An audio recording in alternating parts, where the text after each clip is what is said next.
अस्सलामु अलैकुम वरहमतुल्लाहि ताला वबरकातुहू। वालेकुम अस्सलाम वरहमतुल्लाहि वबरकातुहू। खैरियत से हैं? अल्हम्दुलिल्लाह। अपनी ज़िंदगियों में जब तक ज़िंदा हैं इस चीज़ को शामिल करें कि जब कोई आपसे पूछे क्या हाल है तो वासिफ अली वासिफ फरमाते हैं आदमी की आधी परेशानी उसी वक्त ख़त्म हो जाती है जब वो परेशानी में अल्लाह का शुक्र अदा करता है। तो खैरियत से हैं आप लोग? अल्हम्दुलिल्लाह। माशाअल्लाह, अल्लाह सलामत रखे आपको। आमीन। आपने अभी मुझसे पहले काफ़ी प्रोग्राम सुन लिया और मेरे बाद भी आपने जनाब कारी मोहम्मद अली फैज़ी साहब, इंशाअल्लाह, जो कि अगर मैं मुबालगा न करूं तो हिंदुस्तान के बहुत मशहूर शोरा में उनका नाम है। जी बेशक। मेरे बारे में हज़रत कारी यूसुफ रज़ा संभली साहब ने जो भी आपसे कहा है ये इनकी मोहब्बत है। मैं किसी लायक इंसान नहीं हूँ। मुझे ये भी खबर नहीं कि जन्नती हूँ या जहन्नमी। मैं अपनी ज़िंदगी में हूँ और बस के हज़रत सैयदना मौला अली ने जब पहली मुलाकात हज़रत उवैस करनी से की, उवैस करनी ऐसा आशिक़ रसूल है उसके इश्क में शक करना कुफ्र है।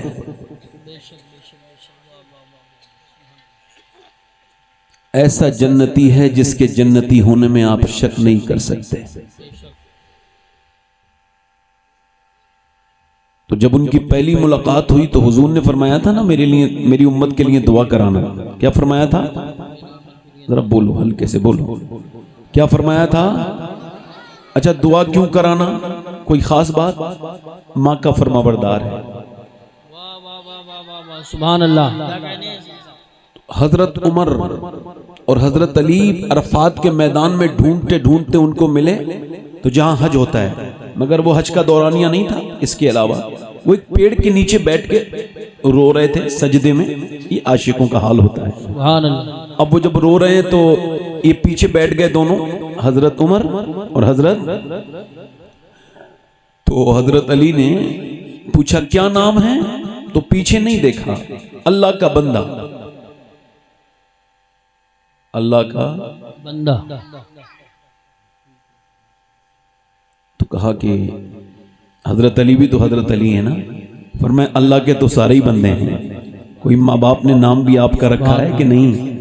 तो पहले ना तो जानते हैं ना मुलाकात हुई है। पीछे पलटे, हजरत अली का चेहरा देखा तो कहा ए अली, अगर अल्लाह मुझे बख्श दे तो मेरा नाम उवैस करनी है। सुभान अल्लाह, सुभान अल्लाह।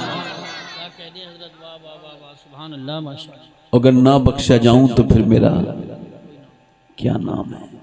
नाम में क्या रखा है, शोहरतों में क्या रखा है?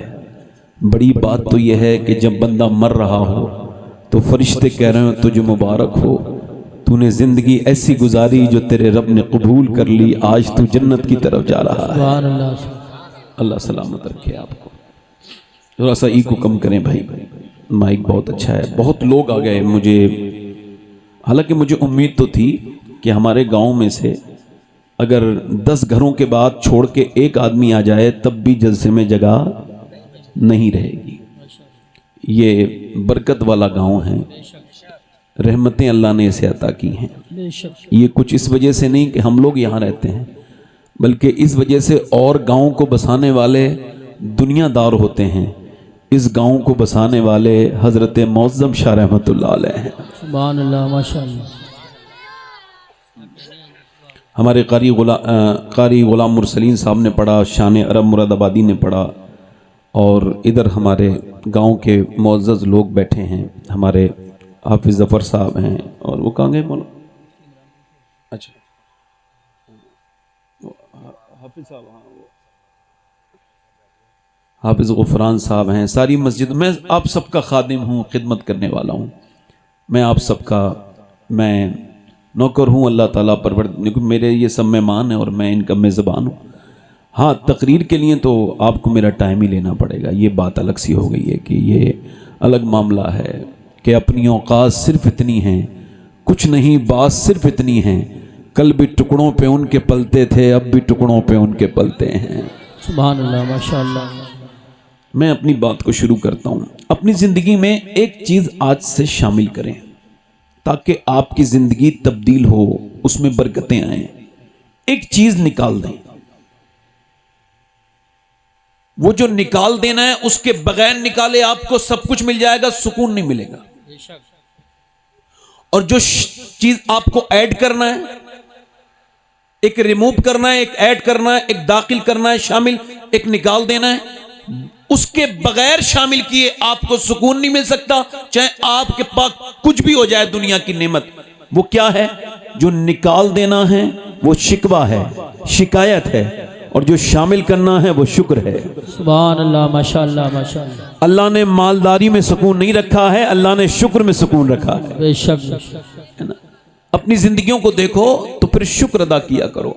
हजरत सादी शिराजी कहते हैं, मैं गुजर के जा रहा हूं तो मेरे पांव के जूते तो फिर पुराने हो गए थे शिराज में, तो पांव के जूते टूट गए। चलते चलते चलते मेरे पांव में आबले छाले पड़ गए फुप्पो के, और वो फिर वो फूट भी गए, उसमें जख्म बने। मैंने दुआ की, ऐ अल्लाह अपने सादी को इतना तो दे दे कि वो जूते खरीद सके। कहते अगले मोड़ पे मुड़ा हूं तो एक बंदा देखा, उसके दोनों पांव नहीं थे। मैं सजदे में गिर गया, मैंने कहा मालिक मुझे माफ कर दे, मेरे पास पांव तो हैं, उसके पास तो पांव ही नहीं है। अल्लाह अकबर, अल्लाह।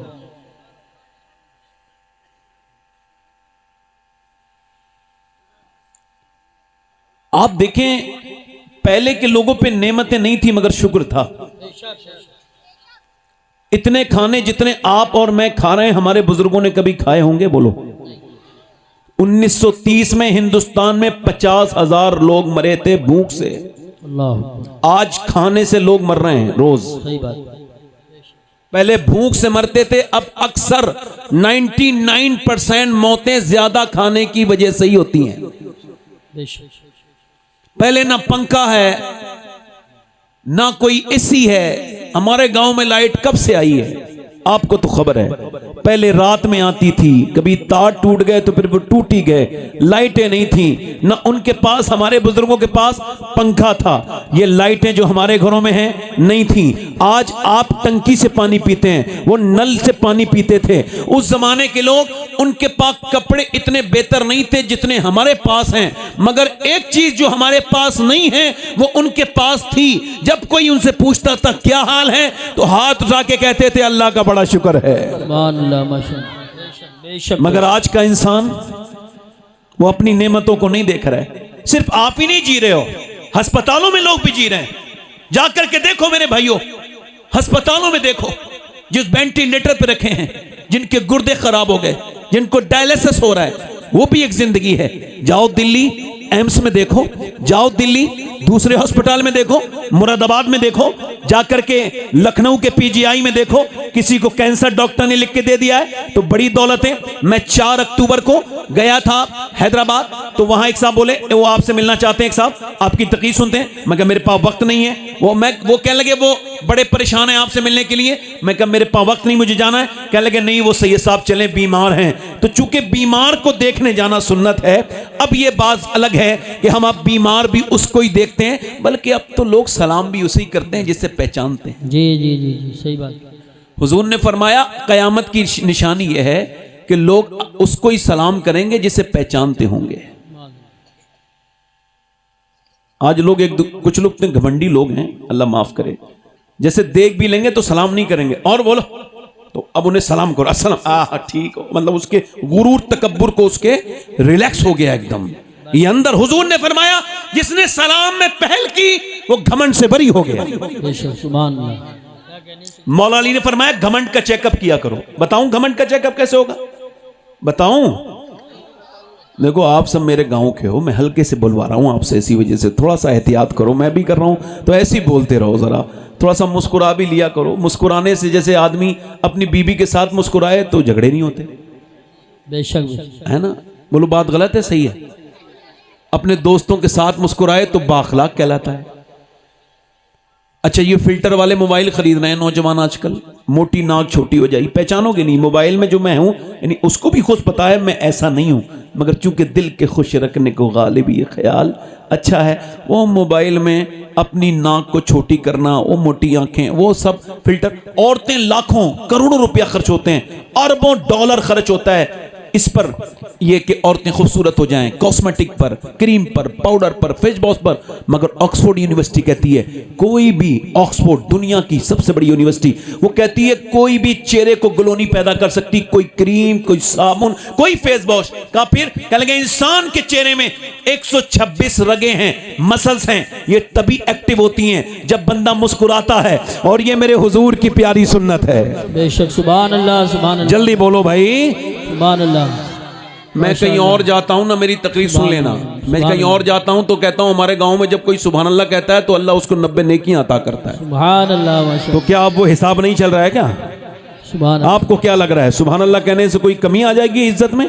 अरे अल्लाह का जिक्र तुम यहां कर रहे हो, तुम चले जाओगे आप भूल जाओगे। अल्लाह के जिक्र का यही तो फायदा है। अल्लाह के रसूल फरमाते हैं जमीन का एक हिस्सा दूसरे हिस्से पे फक्र करता है, प्राउड फील करता है कि मेरे ऊपर कल एक ऐसा बंदा गुजरा था जिसने अल्लाह को याद किया था या बैठा था। कभी अपनी बाइक रोक के जंगल में नमाज पढ़ो, कभी कार रोक के नमाज पढ़ो, तुम भूल जाओगे मगर वो जगह तुमको नहीं भूलेगी। कयामत के दिन कहेगी मालिक इसे माफ कर दे, इसने वहां पे नमाज पढ़ी थी। ये वो वक्त है मेरे दोस्त, मेरे भाई, अपनी जिंदगी में अब लेकर के आओ कि जगहों को गवाह बनाकर। हुजूर मुफ्ती आजम आलम रहमतुल्लाह अलैह ये वहां पर कचभुज के जंगल में जा रहे थे तो इनके जो गाड़ी थी वो आपकी भटक गई। तो लोगों ने पूछा हुजूर हम क्या करें, गाड़ी हमारी भटक गई है। फरमाया मैं दुनिया में भटकने के लिए पैदा नहीं हुआ। का मेरे नसीब में लिखा था इस जंगल को गवाह बना के अल्लाह का जिक्र करना, मैं वही कर रहा हूं। नारे तकबीर, नारे रिसालत।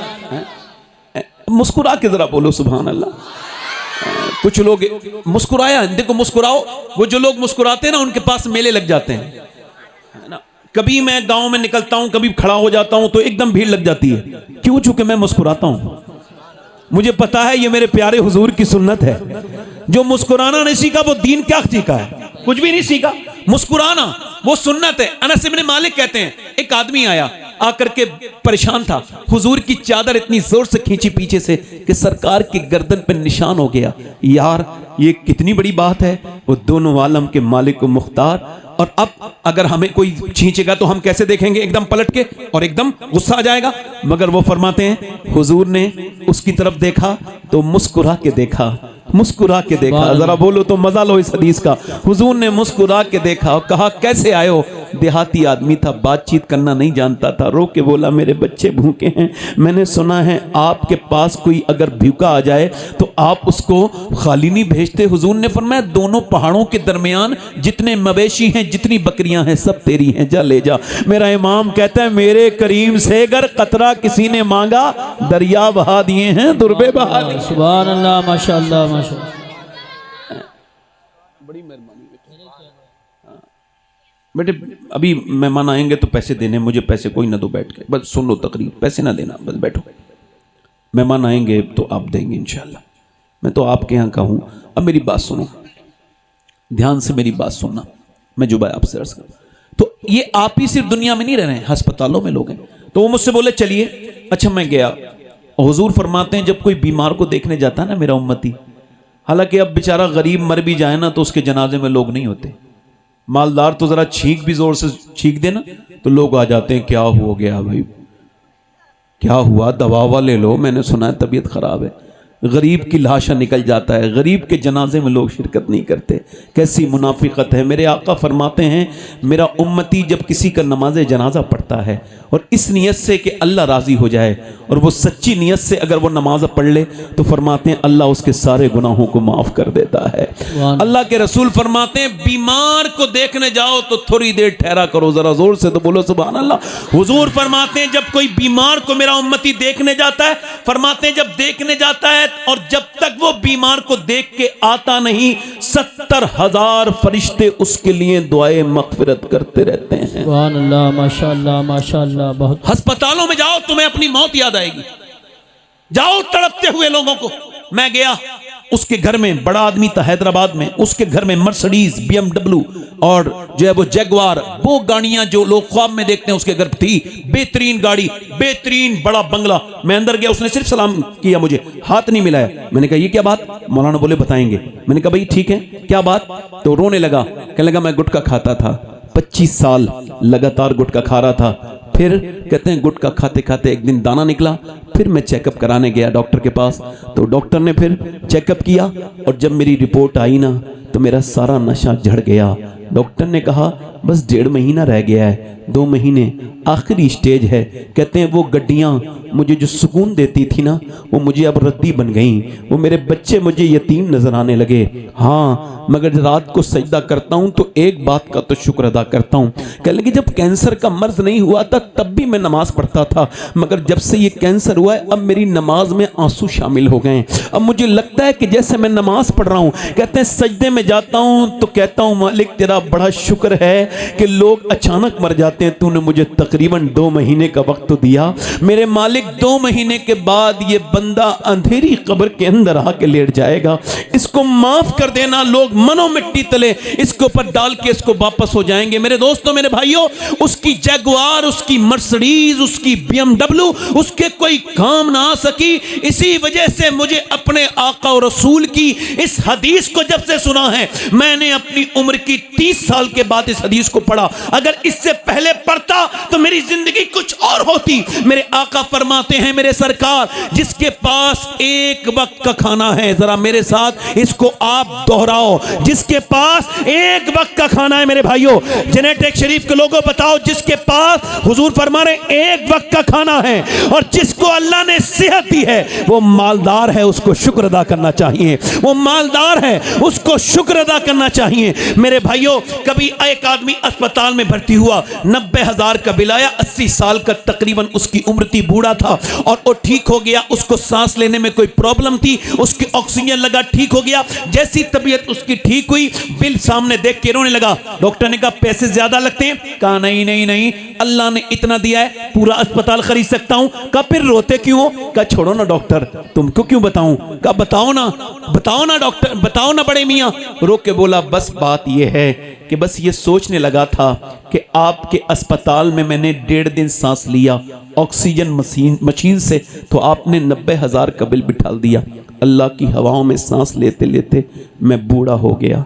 मैंने कभी सोचा ही नहीं कि सांस लेना कितनी बड़ी नेमत है। मेरे भाई, दौलत से तुम नींद नहीं खरीद सकते, दौलत से बिस्तर खरीद सकते हो, दौलत से नींद नहीं खरीद सकते। अल्लाह ने तुमको नेमतें दी। नौजवानों, तुम्हारी पास लंबी उम्र है और तुम मेरे यहाँ के रहने वाले हो। एक बात अपनी गांठ में बांध लेना, कभी शिकायत न करना, न गर्मी की न सर्दी की।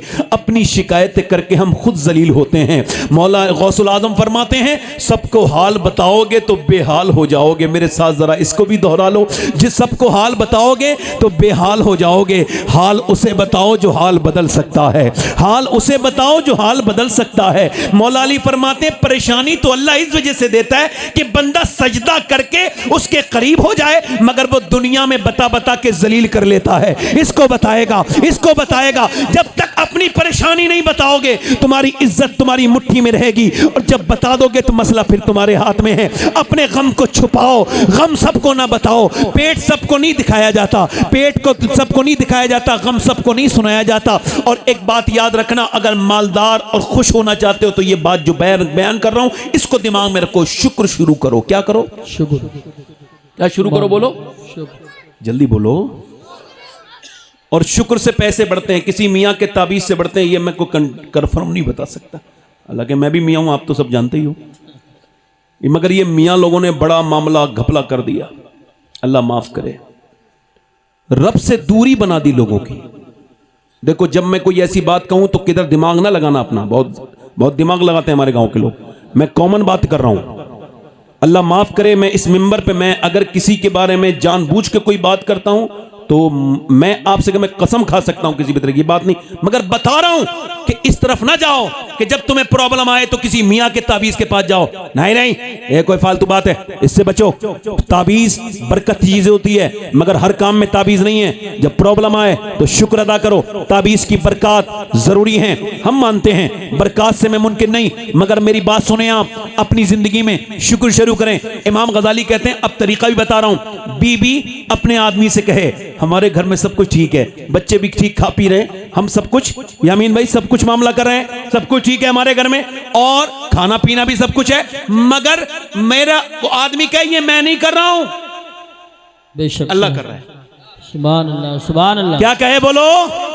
ये जो घर में अनाज भरा हुआ है, ये घर में बरकत अल्लाह की है, ये रहमतें अल्लाह ने दी हैं। तो फिर औरत इस बात को सेकंड करे, बिल्कुल सही। इमाम गजाली कहते हैं अगर औरत ऐसे करेगी और मर्द उसके साथ मिलकर शुक्र अदा करेगा, तो कहते हैं एक घर में नहीं, बल्कि मेरा ईमान कहता है क़यामत तक अल्लाह उस घर की बरकतें खत्म नहीं होने देगा। जो अच्छा, फिर इसको मैं और आगे बढ़ा देता हूं। मौलाना रूम कहते हैं, आपने नाम सुना है हातिम ताई का?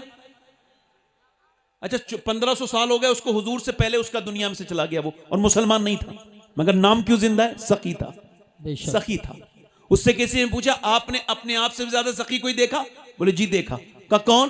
कहने लगे मैं जा रहा था सफर पे ना, तो मुझे भूख लगी थी, एक गांव में देहात में चला गया, दरवाजे पे दस्तक दी, क्या बात है? मैंने कहा भूख लगी है। देहात के लोगों के पास माल नहीं होता, मगर अल्लाह दिल बड़ा देता है, आओ अंदर आ जाओ मेहमान, अहलन व सहलन बिठाला, गद्दा तकिया लगाया, और कहते हैं फिर उसने बकरा ज़िबा किया, और सबसे पहले उसकी बेहतरीन तरह से उसने उसकी भूंजी, और भूनने के बाद उसने कलेजी मेरे सामने रखी। इतनी ज़्यादा जायके वाली कलेजी मैंने कभी खाई नहीं थी। उसने मुझे देखा, मैंने उससे कहा भाई इतनी अच्छी कलेजी तो मैंने कभी नहीं खाई। वो थोड़ी देर के बाद फिर आया, 2 बकरे ज़िबा करके 2 कलेजी और सामने रख दी, का खाइए। वो उससे बेहतरीन भुनी हुई थी। मैंने कहा ये तो पहले से ज़्यादा अच्छी है, ये तो पहले से अच्छी ज्यादा बुनी हुई है। कहते हैं उसने मुझे देखा, और देखने के बाद कहा ठीक है। सुबह वो आया तो उसने फिर 2 बकरे की कलेजी मेरे सामने रखी, मगर हाथ जोड़ के खड़ा हो गया। क्या लगा आप तारीफ मत करना, बस खा लो। का क्या मतलब? का हमारे यहां जब कोई मेहमान तारीफ करता है तो इसका मतलब ये होता है उसे और चाहिए। जैसे कोई कहता है बिरयानी अच्छी लग रही है और ले लो, कोई कहता है ये खीर अच्छी लग रही है और ले लो। कहते हैं अब इसका मतलब यह है कि आप तारीफ ना करें, चूंकि आप तारीफ करेंगे तो मैं शर्मिंदा हो जाऊंगा। कहा क्यों? कहा जितने बकरे थे सब मैंने ज़िबा कर दिए, अब मेरे पास कुछ बचा नहीं, अब तारीफ मत करना, खा लो। मौलाना रूम कहते हैं इसका मतलब साफ है, इंसान की तारीफ करे तो इंसान का दिल भी करता है और दे और दे, मगर इंसान एक दिन कहता है बस भाई हो गया, मेरे पास अब नहीं है। मगर अल्लाह के खजानों में कोई कमी नहीं है, तुम उसका शुक्र अदा करते जाओगे, वो तुम्हें नवाजता चला जाएगा। लाइन शकरतुम लाज़ीदन्नकुम, तुम शुक्र करो वो नेमतें बढ़ाता चला जाएगा। नारे तकबीर, नारे रिसालत, नारे हैदरी, नारे गौसियत, मसलके आला हजरत, फैज़ान आला हजरत, अज़मत मुस्तफ़ा कॉन्फ्रेंस, हज़रत अल्लामा सैयद शबाहत मियां साहब क़िबला। ज़बान काट लेना, मगर ये ना कहना गर्मी बहुत हो रही है ना।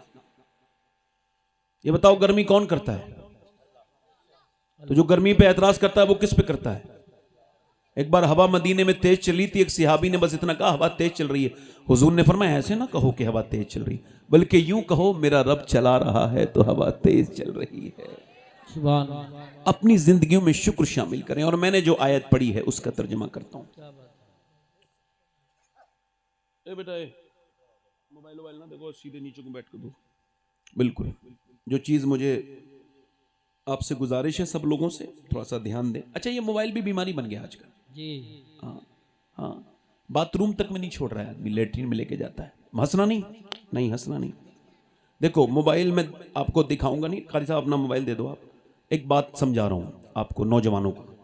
ये मोबाइल जब मैं खाना खाता हूँ तो अलग रख देता हूँ। हालांकि बच्चों को जो खाना खाते खाते बच्चे मोबाइल देखते हैं, उनके बारे में ये रिसर्च है कि मैदे के मरीज़ हो रहे हैं, यहाँ तक कि उनको लीवर का कैंसर तक हो रहा है। वो बच्चे जो मोबाइल देख के, चूँकि ये सही के खाना चबा नहीं पाते और खाने पे ध्यान नहीं देते, तो खाना लगता भी नहीं। मोबाइल देख रहा है आदमी, खाना भी खा रहा है, ठीक है, अब मोबाइल साथ में है। मैं अपनी बात कर रहा हूँ, जब मैं खाना खाता हूँ तो मोबाइल अलग रख देता हूँ, बाथरूम में जाता हूँ मोबाइल कोई मुझसे बात करे तो बेवकूफ़ों की तरह मोबाइल में नहीं लगा रहता, उससे बात करता हूँ। मगर सुने आप, मगर अब जब ये ऐसा हाल बन जाए, अब तक तो मैं मोबाइल का हूँ मालिक, चूँकि ये मेरी मर्जी पर है, मगर ये जब मुझे बाथरूम में ना छोड़े, घर में ना छोड़े, मस्जिद में ना छोड़े, जलसे में ना छोड़े, स्टेज पे ना छोड़े, तो अब मेरा मालिक बन गया मोबाइल। जी जी। इससे आपको बचना है। मोबाइल को अपना मालिक, ये सोचने की तमीज चुको। अब मैं अपनी बात शुरू कर रहा हूं। अल्लाह फरमाता है अल्हाकुमुत तकासुर हत्ता ज़ुरतुमुल मकाबिर। अल्लाह फरमाता है तुम्हें गाफिल रखा माल की ज्यादा तलबी ने। बेशक। अल्हाकुमुत तकासुर। ए बेटा, ए बच्चे बोलो, अलग बैठो, उधर जाके बैठो, तुम उठो, उधर बैठो, अलग अलग बैठो, ठीक है, बस ठीक। अल्लाह फरमाता है तुम्हें गाफिल रखा माल की ज्यादा। हुजूर फरमाते हैं आदम की औलाद को अल्लाह एक जंगल भर के सोना दे दे। कितनी जंगल भर के? ये उसको एक दिन में ठिकाने लगा के दूसरे दिन दूसरा जंगल तलाश करने चला जाएगा। हुजूर फरमाते हैं उम्र बढ़ती है, और हुजूर फरमा रहे हैं मगर दो चीजें जवान होती हैं। बताऊं कौन सी चीजें? दो उम्र के साथ दो चीजें जवान होती हैं। उम्र में इंसान बूढ़ा, मगर दो चीजें जवान। फरमाते हैं एक तो पैसे की ख्वाहिश, दूसरा जीने की तमन्ना और आरज़ू। ठीक है? अल्लाह क्या फरमाता है? तुम्हें गाफिल रखा माल की ज्यादा तलबी ने, ज्यादा तलबी ने। ये जो तलब है, यहां भी माल, चाहे हराम चाहे हलाल, बस माल होना चाहिए।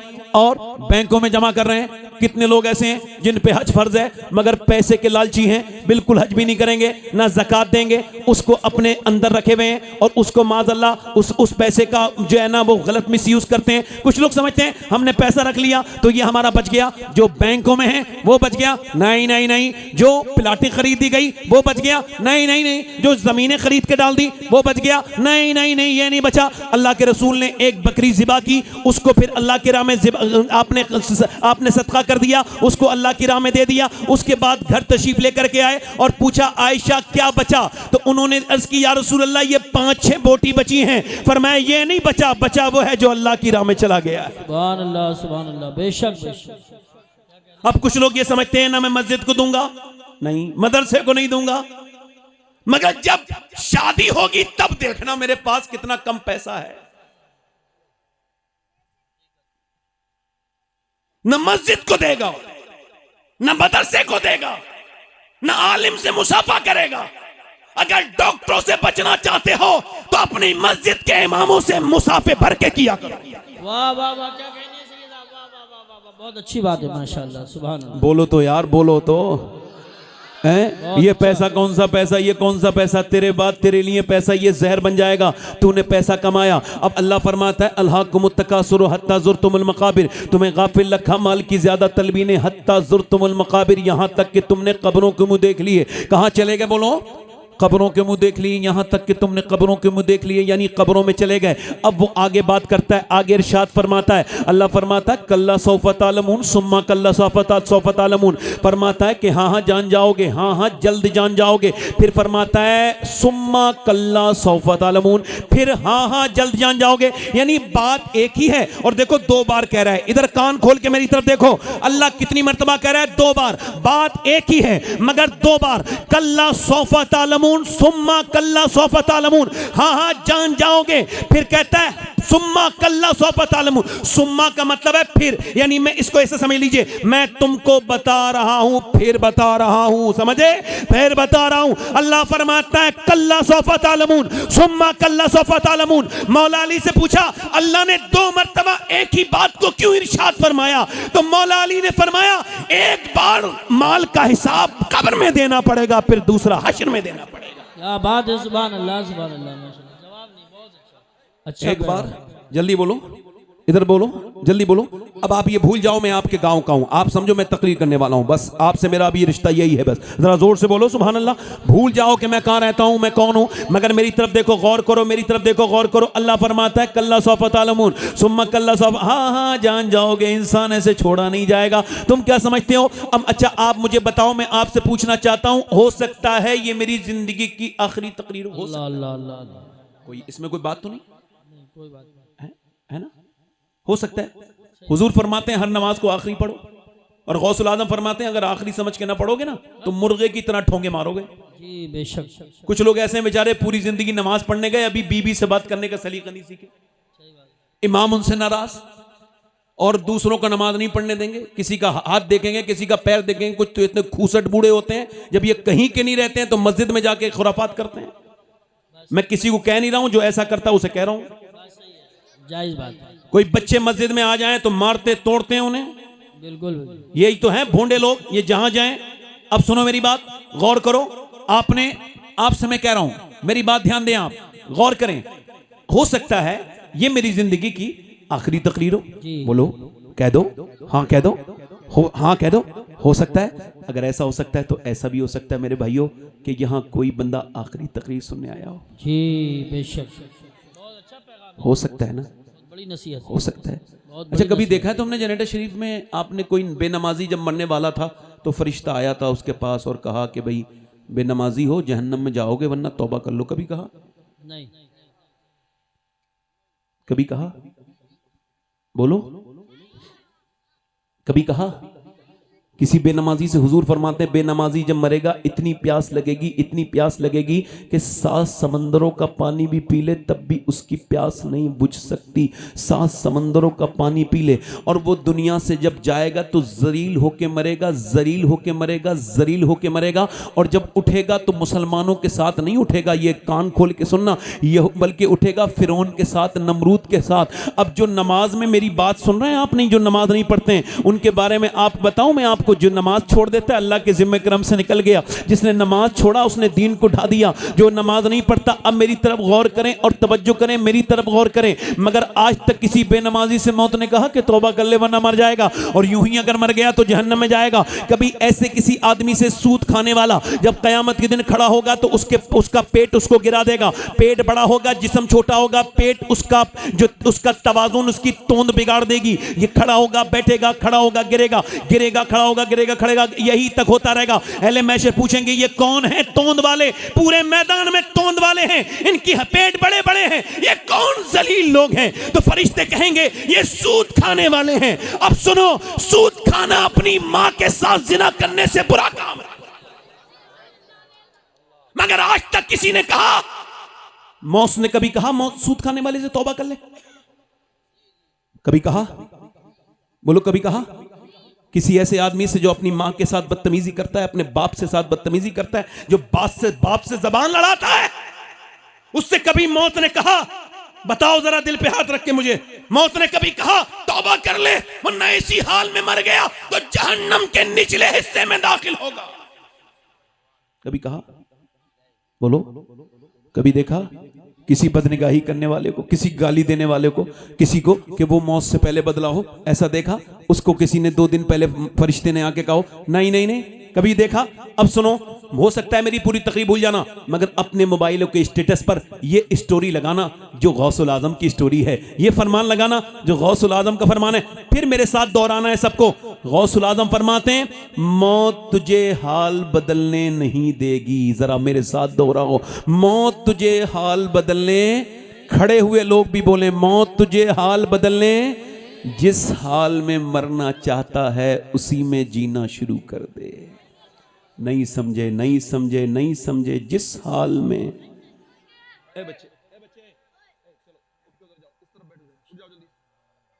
बेटा उठ जाओ, मेरे बेटे उठ जाओ, जाओ एक तरफ बैठो। मौत तुझे हाल बदलने, अब बोलना नहीं बेटे, इधर देखो, सुनो। ए बेटा, सुनने आए हो, इधर देखो, सुनो, बस बोलो मत, बोलना नहीं। मौत तुझे हाल बदलने, जिस हाल में मरना चाहता है उसी में जीना, जीना, जीना। अच्छा, मौत हाल बदलने नहीं देती। बेनमाजी ऐसी मर गया, बेनमाजी मर गया, अल्लाह अकबर। अब आप उसके बारे में क्या बात कर रहे हैं, वो एक अलग बात है। सुनिए, 22 साल का नौजवान है, दिल्ली में फिल्म थिएटर में, आजकल नौजवान लड़के, हमारे गांव के भी मैंने सुना है, खूब थिएटरों में जाते हैं, थिएटर में फिल्म देख के निकल के बाहर को जा रहा है। 22 साल का नौजवान, 6 एप्स हैं उसके, बेहतरीन, कड़ियल, अच्छा बेहतरीन सेहतमंद आदमी है, जा रहा है, उसने ऐसा सोचा नहीं है कि ये उसकी जिंदगी की आखिरी सफर है उसकी जिंदगी का। उसने बाइक तेज चलाई, उसने तेजी के साथ बाइक चलाई, उसने मुंह में गुटखा डाला हुआ था, उसने कानों में गाने सुन रखे थे। चलते चलते उसको मौत ने इतनी भी मोहलत न दी कि वो अपनी बाइक रोक लेता। दिल का दौड़ा उसको पड़ा इसी के ऊपर और इसी बाइक के ऊपर। ये पहले गिरा, बाद में इसकी बाइक गिरी। मौत ने इसको कानों का गाना भी नहीं बंद करने दिया। मौत ने इसको अपने मुंह से गुटखा भी नहीं थूकने दिया। जब ये गिरा तो इसका जबड़ा तोड़ दिया रोड ने। इसका वो चेहरा जो इसके ये सैलून में जाके, जो बाल वाले की दुकान पे जाके एक एक चीज चेक करता था, फिर उसके ऊपर ये लगाता था, वो लगाता था, ये पूरा चेहरा लिथड़ गया। उस रोड की कंकरी ने पूरा बिगाड़ के रख दिया। और फिर जब चला, इसको पोस्टमार्टम हाउस पहुंचा दिया गया। पोस्टमार्टम हाउस, अब चाहे कोई भी चला जाए, चाहे कोई भी, अगर वो अननेचुरल मौत मरा है, मर्द हो, औरत, बच्चा, जवान, कोई भी, उसके सारे कपड़े उतार दिए जाते हैं। उसके बाद फिर किया जाता है, उसके बाद फिर उसको जो है वो उसके ऊपर पहले छेनी और हथौड़ी से काटते थे, उसके सर को पहले, फिर यहां फाड़ते थे। अब ऐसा नहीं करते हैं, उनके पास ग्लेंडर है लकड़ी वाला, यहां से डालेंगे पूरा कर्र से पूरा खाड़ के और ये निकालेंगे ऊपर का हिस्सा, और इसके ऊपर वो जो भी देखना देखेंगे, ये फाड़ेंगे पूरा, यहां से लेके यहां तक पूरा फाड़ के इसको बिल्कुल जैनब चीर देंगे। और उसके बाद ये उसमें मोटी मोटी सुई से तागे लगाते हैं, सूजे से जिसको हमारे यहां कहते हैं, उसको मोटी मोटी सुई से इसके आगे ये लगाएंगे टांके, और फिर कट से अंदर दाखिल करेंगे, फिर बाहर करेंगे। और मैंने अपने एक आदमी को मैंने गुस्ल दिया था, तो मैंने वो भी 18 साल का लड़का था, मैंने उसका सर जब उठाया, और मैं गुस्ल देता हूं, अल्लाह का शुक्र है कभी मुझे मौका मिल जाए और मैं कभी किसी की जनाजे में जाऊं तो कोशिश करता हूं कि मैं गुस्ल करूं। इससे दिल हल्का होता है, इससे दिल से गुनाह की आदत खत्म हो जाती है। दिल सख्त हो तो नाज मुलायम हो जाता है। मैंने उसका सर उठाया तो उसकी जो हड्डी थी सफेद मेरी उंगली में लगी और मैं रोने लगा। एक साहब ने कहा क्या तकलीफ होती है? मैंने कहा नहीं, मेरे आका फरमाते हैं जब मुर्दे का हाथ पकड़ा जाता है तो मुर्दा कहता है मेरा हाथ आराम से पकड़, गुस्ल देने वाले तेरे हाथ उठाने से मुझे तकलीफ होती है। जब हाथ उठाने से तकलीफ होती है, हुजूर फरमाते हैं जनाजा लेके चलते हैं तो वो कहता है मुझे कब्रिस्तान पहुंचाने वालों जरा हल्के हल्के अपने कदम रखो, तुम्हारे कदम की धमक से मुझे तकलीफ होती है, तुम्हारे कदम की धमक से मुझे तकलीफ होती है, तुम्हारे कदमों की धमक से मुझे तकलीफ होती है। अल्लाह अकबर। हजरत ईसा अपनी वालदा सैयदा मरियम की कब्र पे गए और जाके बोले मेरी वालदा मरियम अब मैं मुर्दे जिला लेता हूं और तू मेरी माँ है, तुझे देखने का दिल करता है, तू कहे तो अल्लाह के हुक्म से तुझे जिलाऊं। अंदर से आवाज आई ना ना ना मेरे बेटे ईसा, मेरी जब रूह निकली थी मुझे इतनी तकलीफ हुई थी जिसका एहसास मुझे अभी तक हो रहा है। हजरत सैयदना अबू हुरैरा कोई जरा सा पढ़ लिख गया तो उसके अंदर से ये खौफ मौत का चला गया। हालांकि मेरे आका करीम के सहाबा इकराम रोते थे मौत को याद करके। हके बरा इब्ने आजिब कहते हैं अल्लाह के रसूल एक कब्रिस्तान में गए, कब्र तैयार होने में थोड़ी देर थी, हुजूर के आंसू टप टप टप टप टप इतने गिरे कि वो जगह भीग गई। फिर फरमाया सबको तुमको इसी रास्ते से गुजरना है, मौत को ना भूलना मेरे सहाबा। ओ मेरे दोस्तों, मेरे भाइयों, जरा कान खोलो और मेरी तरफ देखो। ये जो तकरीर कर रहा है एक दिन इसको भी ऐसे ही मर जाना है जैसे इसके बुजुर्ग दुनिया से चले गए, और तुम सब हम सब ये सब दुनिया से चले जाएंगे। मौत किसी को नहीं छोड़ेगी, ना अमीर को छोड़े, ना गरीब को छोड़े, ना बादशाह को छोड़े, ना फकीर को छोड़े, ना आलिम को छोड़े, ना जाहिल को छोड़े, ना मुत्तकी को छोड़े, ना परहेजगार को छोड़े, ना मुरीद को छोड़े, ना पीर को छोड़े, ना शहंशाह को छोड़े, ना विधायक को छोड़े, ना मंत्री को छोड़े, ना किसी प्रधानमंत्री को छोड़े। मौत ने ना किसी को छोड़ा है, ना किसी को छोड़ेगी। ना किसरा को छोड़ा, ना किसी सिकंदर को छोड़ा, ना दारा को छोड़ा। अजल ने ही किसरा ना छोड़ा ना दारा, इससे सिकंदर सफाते भी हारा। जगाजी लगाने की दुनिया नहीं है, ये इबरत की जा है, तमाशा नहीं है। मेरे भाई, मेरे दोस्त, इधर देख, मैं आपसे गुजारिश कर रहा हूं, मैं इस वजह से रो रहा हूं मेरे भाई। मैंने उससे कहा कि मैं दिन रात सफर में रहता हूं, अपने मालिक से दुआ करता हूं, मालिक मुझे पोस्टमार्टम वाली मौत से बचा लेना मेरे करीम। वो पोस्टमार्टम वाली मौत से बचाकर अपने महबूब के मदीने में मौत अता करना, अपने महबूब के जलवों के तले, अपने महबूब के सदके से बस गुंबदे खजरा के आसपास कहीं मौत अता करना। मेरे मालिक उस मौत से बचाना जिसमें तेरी बड़ी नाराजगी हो, उस मौत से बचाना जिसमें तू नाराज हो, वो मौत देना जिससे तू राजी हो जाए। आपको मौत में दिलचस्पी नहीं है, ये करीब में स्कूल वाला कब्रिस्तान है, इसमें हर तरह का मुर्दा है। 18 साल का मौजूद हैगा, 20 साल का मुर्दा मौजूद होगा, तुम गौर करोगे तो 25 साल का भी होगा, तुम गौर करोगे तो 30 साल का भी होगा। तुमको दिलचस्पी क्यों नहीं है मौत में? मुझे बताओ जरा, तुम क्यों मौत के बारे में नहीं सोचते? जबकि 25 साल के भी कब्र है। ये हर उम्र का आदमी जो दफन है कब्रिस्तान में, ये पूरी दुनिया के ये ऐलान है कि जब वो न बचे तो तुम भी नहीं बचोगे, कोई नहीं बचेगा। बड़े बड़े शहंशाहों को मौत आ गई मेरे दोस्तों, मेरे भाइयों। उसका जनाजा वहां से उठा, उसको उन्होंने गुस्ल करके काली पन्नी में लपेट के दे दिया। 22 साल की मैयत जब आती है तो दिल पे क्या गुजरती है? जब माँ ने देखा, हाय मेरा लाल, हाय मेरा बेटा, माँ के हालात बिगड़े हैं। बहन कहती है मेरा वीर, मेरे भाई। अब बाप कहता है मेरी कमर टूट गई, मेरा अकेला बेटा। मगर मियाँ सबके दिल के हाल एक जैसे नहीं होते। चलो चलो दुकानें बंद हैं, दफन करो, टाइम हो गया। तू किस दुनिया से दिल लगाया है? ये 10 मिनट तेरे बाद तुझे बर्दाश्त नहीं करेगी। तुझे लेकर के जा रहे हैं, हंगामे हुए। और कितने हंगामे होंगे जो तुम नमाजों की तरफ आओगे, और कितने हंगामे होंगे जो तुम अपने रब से डरोगे। लिखो मुसलमानों, अल्लाह के रसूल के गुलामों, जनाजा उसका उठा और शोर मचा, मगर कोई उसके साथ दफन नहीं हुआ, उसे अकेला दफन किया गया। दफन करने के बाद अल्लाह अकबर, इधर देखो, एक बड़े जमींदार की कब्र खुदी। जैसी कब्र खुदी, अंदर बिच्छू थे। उन्होंने क्या किया? कब्र बंद कर दी, दूसरी कब्र खोदी, फिर वहां भी बिच्छू, तीसरी कब्र खोदी, वहां भी बिच्छू। उलमा से राब्ता किया, उन्होंने कहा और एक जगह खोज के देखो। तो जब और खोदी तो वो भी बिच्छू। कहने लगे अब ये बिच्छू दुनिया में जहां भी कब्र खोदोगे मिलेंगे। ये बिच्छू नहीं है, कब्र का अजाब है। ये पहले ही शुरू हो गया है इस जमींदार के गुनाहों की दिखाने की वजह से कि ये आज पकड़ा गया है, आज कोई राह फरार नहीं है। इन्हीं बिच्छुओं में इसको डाल दिया जाएगा।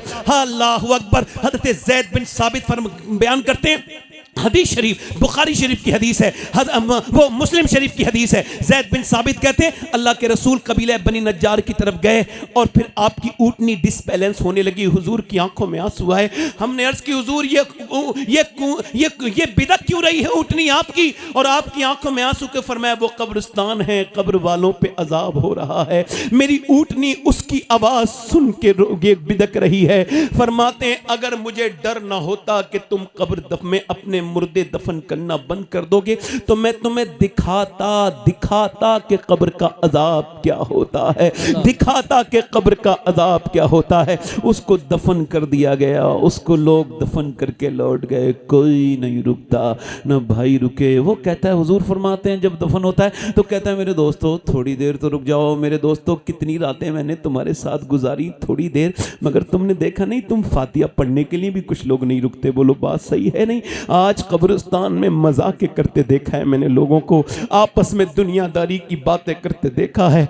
अल्लाह अकबर। जिस उम्मत का नबी कब्रिस्तान में आके रोए, उस उम्मत की बातें ठिट्टे लगाना बड़ी बेहूदगी है, बर्बादी का सबब है। इस वजह से थोड़ी जाते हैं लोग आजकल माज़अल्लाह इल्ला माशाअल्लाह के लोग अल्लाह के लिए या उसके सवाब के लिए, नहीं नहीं ये मेरी दफन में गया था, मैं भी गया हूं, ये आजकल चलन बन गया है। अरे मौत को तो दुनियादारी में न कहो, मौत के साथ तो दुनियादारी ना करो, तुम जिसका सुनो चले जाओ। मेरे दोस्तों मेरे भाइयों, उसको दफन कर दिया गया और कोई नहीं रुका। वो कहता है मेरे दोस्तों रुको, कोई नहीं रुका। अल्लाह के रसूल के गुलामों, सवाल मेरे नौजवानों से है कि वो फिल्म देख के मरा था, उसने अपनी उन आंखों से हुजूर को कैसे देखा होगा जिन आंखों से वो गंदी तस्वीर देख के मरा था? अल्लाह अकबर, अल्लाह अकबर। बताओ, इधर देखो, इधर देखो। कल है दीदार का दिन, आज यहाँ आंख बेकार है, क्या होना है। छुप के लोगों से किए, जिसके मेरे नौजवानों को यहूदियों ने इजराइल में बैठे बैठे बर्बाद कर दिया। इंस्टाग्राम इजराइल का, फेसबुक इजराइल का। और आपको बताऊं, ऐसी कोई वीडियो आपके मोबाइल में आज तक चली नहीं जो इल्म में, अल्लाह के इल्म में ना हो, जिसे अल्लाह ने देखा ना हो। कोई छोटी से छोटी वीडियो कोई ऐसी नहीं है, कोई ऐसा रास्ता नहीं था जहां तुम चल रहे थे, तुमने किसी की बेटी को बुरी नज़र से देखा था तो उसने देखा नहीं था। आंखों से देखना ये फिजिकल तो नहीं, मगर ये दिमाग, आंखों का जिना है, आंखों का जिना है ये। मेरे भाई तेरी आंखें, नहीं नहीं नहीं, मेरे आका फरमाते हैं ये अल्लाह की अमानत है। आंखें क्यों बनाई गई? अल्लाह के दीदार के लिए।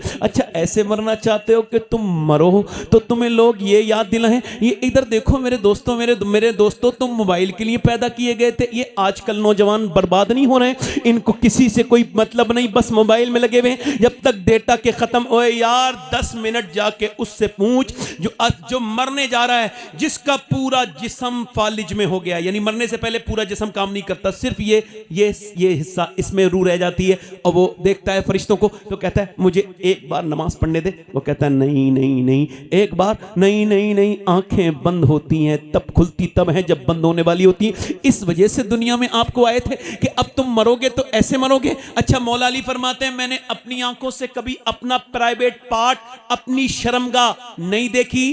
क्यों नहीं देखी? जायज तो है, फरमाते जिन आंखों से हुजूर को देखता था शर्म आती थी। अच्छा ये बताओ जनता शरीफ वालों, सब हुजूर से प्यार करते हो, अगर सरकार यहां आ जाएं तो तुम क्या देख सकते हो, नजर उठा सकते हो? नहीं नहीं नहीं। आला हजरत फरमाते हैं मुजरिम को न शर्माओ अहबाब, कफन ढक दो, मुंह देख के क्या होगा, पर्दे में भलाई है। नौजवान अगर तूने अपनी आंखों को मजबूत न किया तो तेरी जिंदगी बर्बाद कर देगी ये तेरी आदत। मेरे दोस्त, एक आदमी है हजरत सैयदना इमाम हसन बसरी के पास एक हाफिज कुरान आया और उनका मुरीद था सबसे मजबूत तनाटन, इतना मजबूत हाफिज पूरे बसरा में कोई नहीं था। और जाके कहने लगा हुजूर मैं बर्बाद हो गया। कांपने लगा, और क्या हुआ? ओ हुजूर बर्बाद हो गया। ओ बता तो क्या हुआ? ओ हुजूर बर्बाद हो गया। ओ बता तो। कहने लगा मैं एक लड़की का पीछा कर रहा था, उसने मुझे पलट के देखा, कहा तुझे शर्म नहीं आती? एक तो तू मुसलमान, दूसरा हाफिज कुरान, फिर भी मुझे पलट के देखता है। कहा हुजूर उसके अल्फाज सीने के ऊपर असर कर गए, और फिर तब से लेके अब तक मैं पूरा कुरान भूल गया, एक भी आयत मुझे याद नहीं। अभी मेरा कुरान निकला है, कहीं मेरा ईमान न निकल जाए। अरे पढ़े लिखे लोग फेसबुक चलाते हैं मगर कुरान नहीं पढ़ पाते, कुरान नहीं पढ़ पाते। कहीं ऐसा तो नहीं अल्लाह नाराज हो गया है, हमारे घरों में हमारी कोई इज्जत नहीं रही, इस मुल्क में आज हम हर जगह जलील हो रहे हैं। उसकी वजह यही है कि हम वो मुसलमान नहीं रहे जो थे, वो मुसलमान नहीं रहे जो मुसलमान कल थे। वो कोई और थे, हट न सकते थे अगर जंग में अड़ जाते थे, पांव शेरों के भी मैदान से। वो ये से वाले मुसलमान नहीं थे, वो ये नहीं थे कि मियां अब इमाम हसन बसरी इतना रोए कि बेहोश हो गए, और जब होश आया तो कल लोगों तौबा करो, मैंने जितने लोगों का ईमान छिनते देखा है, यानी बर्बादी, वो वही है जिनकी आंखें खराब थी, जिन्होंने दूसरों की लड़कियों को बुरी नजर से देखा था, जिन्होंने दूसरों की बहनों को बुरी नजर से देखा था। एक सवाल आपसे यह है, कैसे मरना चाहते हो? ऐसे कि लोग तुम्हें कलमा याद दिलाएं फिर भी तुमने रूह निकलते देखी कुछ लोगों की? मैंने सुना है, आपने भी सुना, हमने बचपन से सुना है, फलां का दम नहीं निकल रहा है। सुना है दम नहीं, क्यों नहीं निकल रहा है? रूह नहीं निकल रही है। लोग कह रहे कलमा पढ़, उसे कुछ याद ही नहीं है। ऐसी मौत न मरो कि तुम मरते वक्त तुम्हें लोग कलमा भी याद दिलाएं तो तुम उल्टी सीधी बात करो उससे। क्या बात? ऐसी कहते हैं लोग, और इस वजह से कहते हैं ज्यादा मत कहो कलमा, ज्यादा कलमे को ना कहो। उलमा कहते हैं ज्यादा ना कहो, क्यों? क्योंकि क्या पता उल्टी सीधी बात कह दे। बिल्कुल। अच्छा ऐसा कि कलमा तुम्हें लोग, ऐसा कलमा ऐसा ना मरो कि तुम्हें लोग कलमा याद दिलाएं, नहीं नहीं नहीं नहीं, बल्कि ऐसे मरो कि तुम दुनिया से जा रहे हो तो दुनिया वालों को कलमा याद दिला के चले जाओ। इतना कलमा पढ़ो। हमारे ताया जिनका ये मजार है, हकीम अहमद शाह रहमतुल्लाह अलैह, अहमद अली शाह रहमतुल्लाह अलैह, वो कहते थे जबान से ही तो काम करते हो, मगर अब हाथ से ही तो काम करते हो, मगर जबान से कलमा पढ़ा करो, और इतना पढ़ो कि तुम खामोश हो जाओ तो तुम्हारा दिल कलमा पढ़ने लगे। अल्लाह उनकी कब्र पे रहमत की बारिश करे, अल्लाह उनकी मगफिरत फरमाए। आप तो सब ये बड़े बड़े लोग जानते हैं, नए लोगों को नहीं पता होगा। अब बड़े नेक इंसान थे मेरे ताया, अल्लाह उनके बख्शे। ये बात इस वजह से कह रहा हूं कि मैंने इतना कुरान पढ़ता हुआ आज तक किसी आदमी को नहीं देखा जितना मैंने उन्हें कुरान पढ़ता हुआ देखा है। 6-7 सिपारे रोज पढ़ते थे, और वो कहते थे मेरे लाल, आज उनकी ये मजार करीब में है तो ये बात कह रहा हूं, वो कहते थे मेरे बेटे जिस खानदान से कुरान निकले वो कुरान घर बर्बाद हो जाए। बेशक बेशक। अल्लाह कारी मोहम्मद अली फैजी साहब आ रहे हैं, बड़ी खामोशी के साथ, आप खड़े नहीं होंगे। जी जी। नारे तकबीर। अच्छा ये आ भी रहे हैं, आपको खुशखबरी मसलके आला हजरत हजरत कारी मोहम्मद अली साहब को फैजी बराओ शरीफ। ए भाई ए इधर कौन, इधर दिखाने, इधर देखो, बैठो वहीं, बैठ जाओ मेरे बेटे, बैठ जाओ। अच्छे इंसान हो ना, बैठ जाओ मेरे बेटे, बैठ जाओ। अच्छे इंसान हो, अच्छे लोग ऐसी बात नहीं करते बेटे। मैं कोई गलत बात कर रहा हूं? कोई बात भी लग गई मेरी क्या? हैं? अच्छा ठीक है, जाओ जाओ जाओ जाओ, आ जाना। नाम बता के जाओ, क्या नाम है? अब्बा का नाम भी बताओ। इरशाद, चलो ठीक है, जाओ।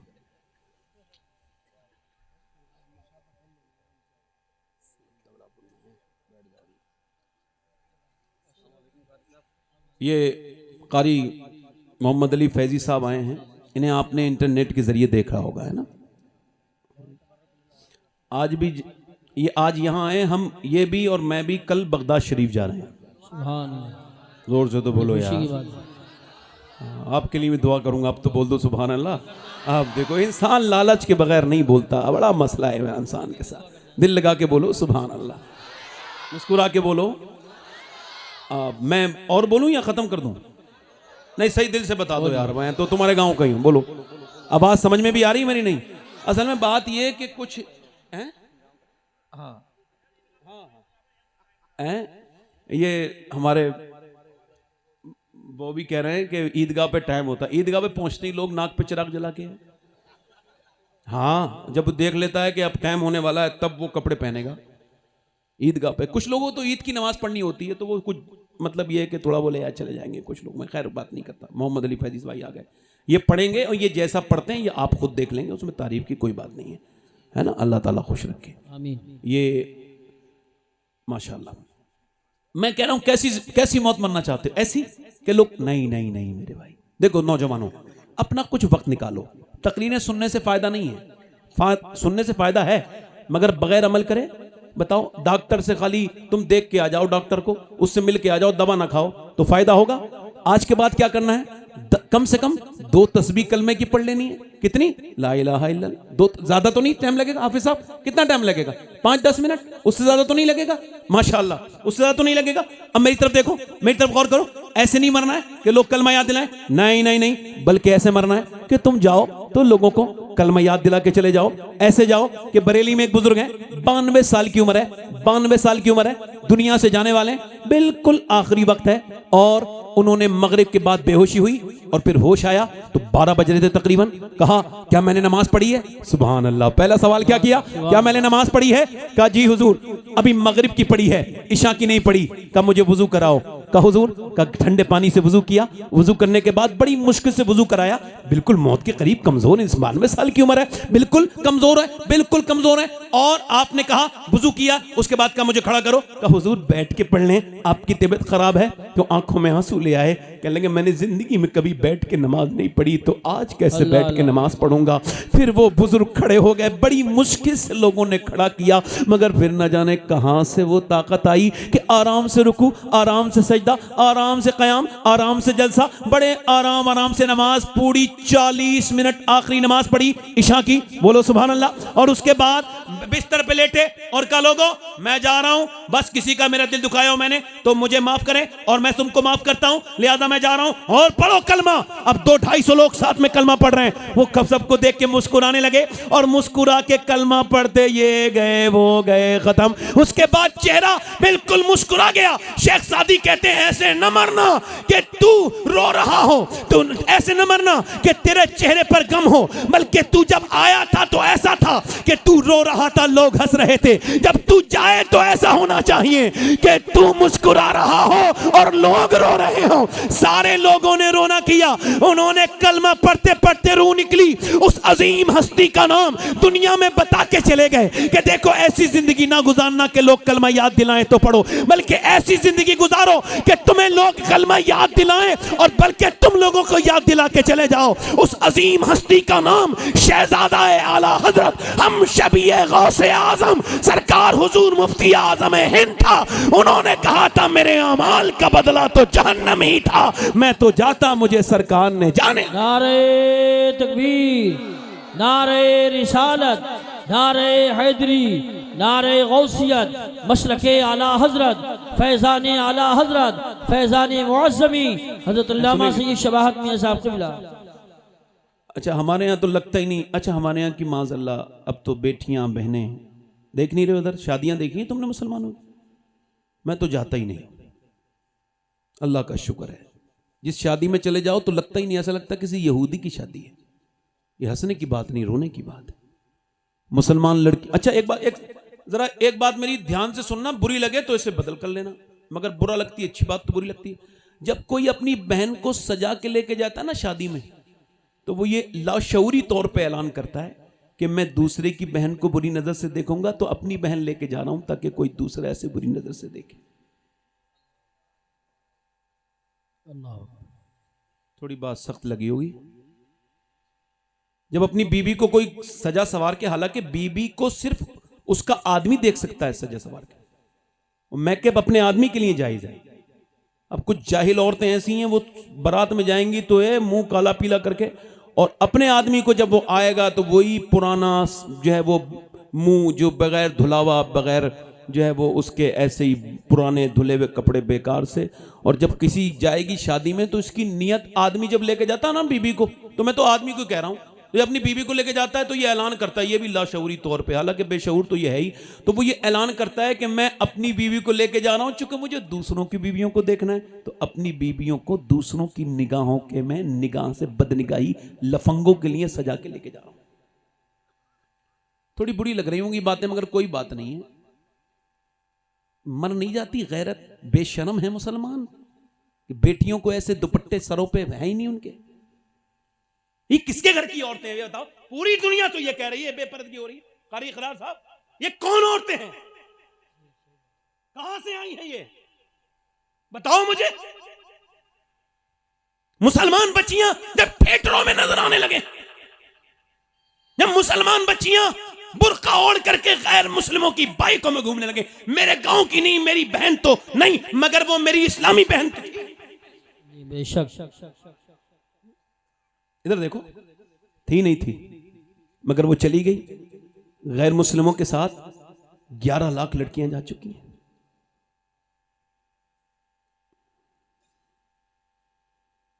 तालीम क्या होती है? तालीम लानत है ऐसी तालीम पर जो मेरे और तुम्हारे घर की हया छीन ले,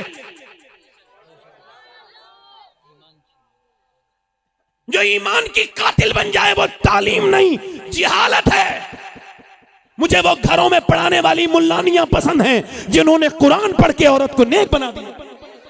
सुभान अल्लाह, बहुत अच्छा। बोलो मेरी बात गलत है सही है? और ये बिल्कुल भी फंदे में ना आना, बिल्कुल। कोई भी अपनी बच्ची को अगर डॉक्टर बनाना चाहता है बनाए, मगर पहले वो कनीज़े फातिमा बनाए। बेशक। तालीम जरूरी नहीं है, पहले दीन जरूरी है। अच्छा, ये मुसलमान की लड़की हो सकती है जो किसी गैर मुस्लिम के साथ चली जाए? बताओ जल्दी बोलो, हो सकती है? जल्दी बोलो, हो सकती है?